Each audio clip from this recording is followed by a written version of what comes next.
So an unforgettable moment on the campaign trail for one voter who got a big hug from Trump at an Atlanta Chick-fil-A while he met with supporters. Watch.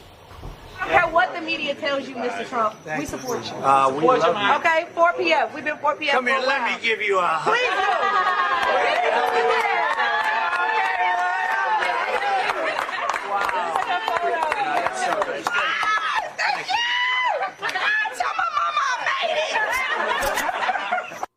Look at the joy. Here to tell us about it is that young woman herself, Michaela Montgomery. She's also the founder of a grassroots political group to conserve the culture.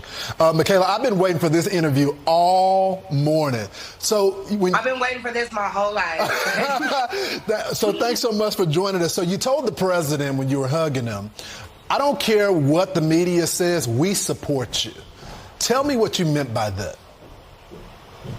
I am so glad that is the first question you asked me. Mm-hmm. So, of course, in the excitement of everything, I wasn't able to really relay my message, but the general consensus or social media would have you thinking that if President Trump were to show up to the HBCU campuses or walk around the AUC community, that like some angry mob would form or a riot would ensue and that he would not be welcomed. And clearly the sentiment in that room the other day was the complete opposite. He was very welcome. People were excited to see him. People showed up in support of him, and people, of course, were from all four institutions within the AUC, the local HBCU community in Atlanta, and they all showed up in support of him. So it's actually kind of crazy to see people in an uproar when all four institutions were legitimately represented, and all four institutions were represented by said students who wanted to support President Trump. You know, Michaela, and I appreciate that we were able to not only let him know that regardless of what social media says, you know, I know they're trying to make us think we're supposed to hate you, but we don't. And additionally, it was a learning experience for my students because they were able to see and experience firsthand how the media can warp the perception of an opinion or a person. Because like I said, to think that these students who attend these illustrious institutions aren't smart enough to make their own decisions, much so that they would only show support for Trump because he bought chicken sandwiches and milkshakes. It's offensive. That in itself is the most disturbing part of it all, especially when you think about the fact that it was mainly urban media outlets that were doing everything in their power to turn other black people against these young black kids who simply were not shy to explore other options. It's so incredible, and I think you hit it on the head. By the way, the former president, gave a lot of funding to HBCUs. One of the highlights of my childhood was my HBCU tour to figure out what college I wanted to go to.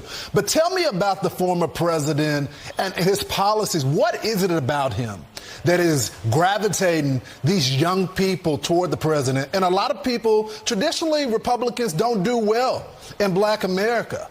But a lot of young black Americans like the former president. What is it about him? I think, and this is a sentiment I get a lot coming from the young people themselves, is that they feel like he's honest. They feel like this is somebody who, while we might not agree with how he says things, how he goes about things, at least he's telling us what it is. We don't feel like this is a snake in the grass waiting for his chance to bite us. This is somebody who's telling us, this is what my plan is. Here's how I plan to execute it. Here's the people involved. And here's how you can get involved.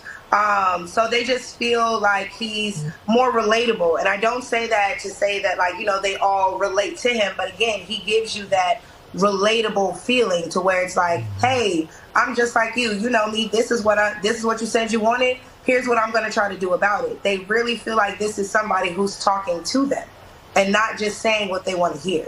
Such a good point. Michaela, what has Biden done for our community? What has he done for black America? Well, he locked up a lot of people that look like me, and they're still sitting in jail waiting for, you know, justice and appeal of some sort. So when it comes to what Joe Biden has done for black America, if we look specifically at his record as a senator, it wasn't something that benefited us at all. If anything, one could argue that he dedicated his entire senatorial career to disrupting the way of life, for black people. He didn't want black kids going to the same school as his kids. He didn't want black people walking on the sidewalk along with his mother and grandmother.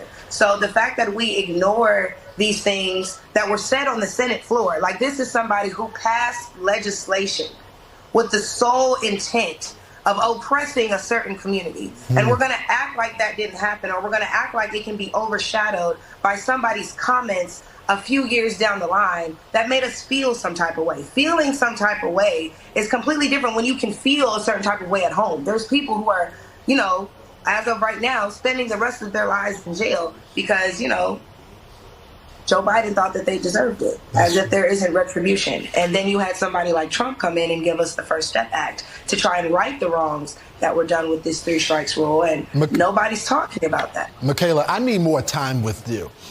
We got to go You can call me whenever. We'll make it happen. We'll bring you back on, and we'll talk about the president's plan to win more black voters. Michaela, thank you so much. Thanks for being bold. We'll talk soon. Thank you for having me. You guys have a great day.